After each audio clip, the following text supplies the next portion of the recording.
What if I told you that in the deepest place on earth, where no light has ever reached, someone was waiting? Dear brothers and sisters, tonight I invite you into a story that sounds impossible. Yet it was witnessed by 33 men who went nearly 2 miles beneath the surface, trapped in silence, surrounded by darkness so complete it felt like time itself had stopped.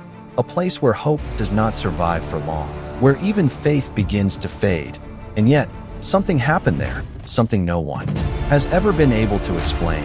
Because in that suffocating stillness, when fear began to take over their hearts, when every breath felt heavier than the last, one of them sensed a presence, not fear, not despair, but something else, something calm, something watching. And what they would later reveal would challenge everything we think we know about being alone in the dark. As the hours passed, the air grew thinner, and the darkness pressed in like a weight on their minds, and one by one, men began to lose their sense of time, their thoughts drifting between fear and silence, until even the sound of their own breathing felt distant. Diego sat with his back against the cold rock, whispering that this was the end, that no one was coming, while Luis, who once believed but had long turned away, closed his eyes and tried to remember a prayer he had not spoken in years. And then something shifted, not in the ground, not in the air, but in the space around them, a stillness that did not feel empty, a presence that could not be seen yet somehow could be felt. And one man slowly stood up and said in a trembling voice that someone was there with them. And though no footsteps echoed and no shadow moved, a quiet calm began to replace the fear, as if something unseen was standing among them, waiting, watching, and refusing to leave them alone in that darkness. The men began to gather closer together, not out of fear now, but drawn by something they could not explain, as if the darkness itself had been pushed back just enough to make room for a quiet presence among them. Diego felt it first, a warmth that did not come from the earth, a calm that made no sense in a place like this.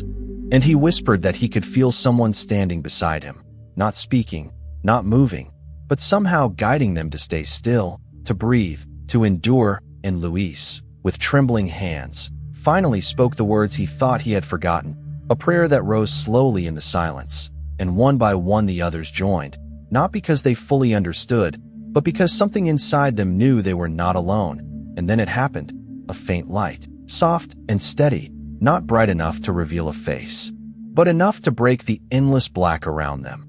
And in that moment, every man felt the same unshakable truth settle deep within his soul, that someone had come into the darkness with them, not to leave, but to remain until the very end.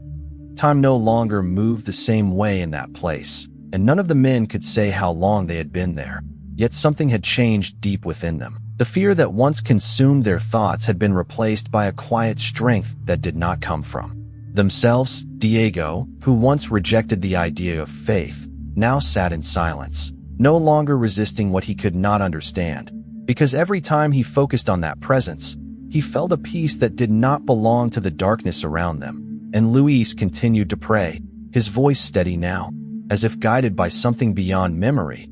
And then one of the men asked a question that none of them were prepared to answer. If someone was truly with them, why had they not heard a voice? Why had they not seen a face? And yet at that exact moment, the faint light grew slightly stronger, not enough to reveal form, but enough to make every man aware of the same unspoken truth, that what stood among them did not need to be seen to be known. And in that silence, something deeper than sight began to speak to their souls. The light did not flicker like something fragile. It remained steady, almost alive. And the men began to notice something even more unsettling. Their fear was no longer returning. No matter how long they stayed in that darkness, it was as if something was holding it back, protecting their minds from collapsing into despair. Diego looked around slowly and realized that no one was panicking anymore. No one was shouting. No one was losing control. And that made even less sense than the light itself. Because in a place like this, fear should have consumed them completely. And yet it had not. And then Luis spoke softly, saying that perhaps they were not being kept alive by chance, but by something greater, something that had chosen to remain with them in that place. And as those words settled in the silence, several men began to say the same thing, that they could feel a presence moving among them. Not walking, not touching, but somehow guiding them, strengthening them. And one of them finally said what all of them were beginning to realize, that whoever was with them down there had not arrived by accident and was not going to leave them behind. Then something happened that none of them would ever be able to explain, because the presence that had been silent until now began to feel closer, more real, not in a physical way, but in a way that reached deeper than anything they had ever known. And Diego, who had spent his entire life trusting only what he could see, suddenly felt something break inside him, not fear, but resistance, as if the darkness around him no longer had power over his thoughts.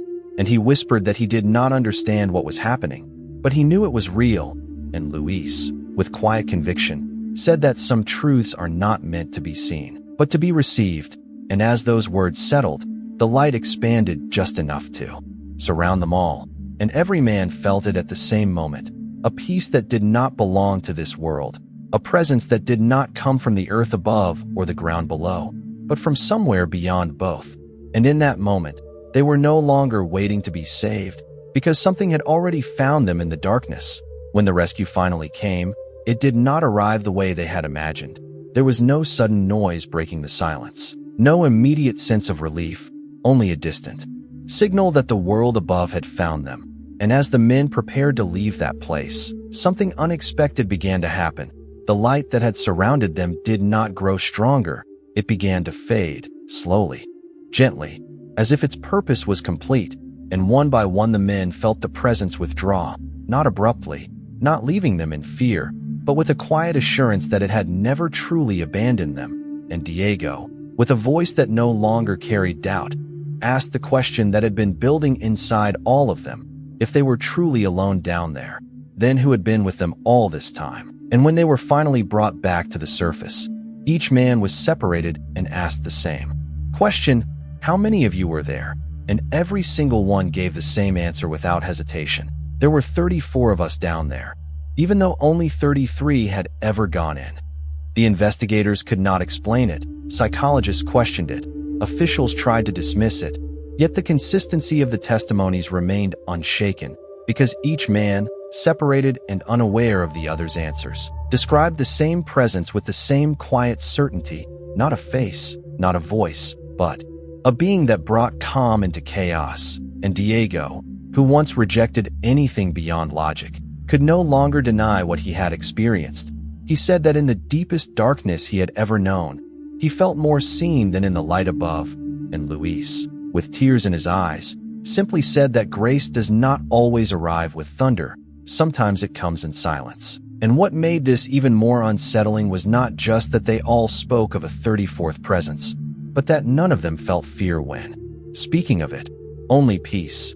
And even now, long after they returned to the surface, one question remains unanswered: if no one entered that place with them, then who stayed with them until the very end?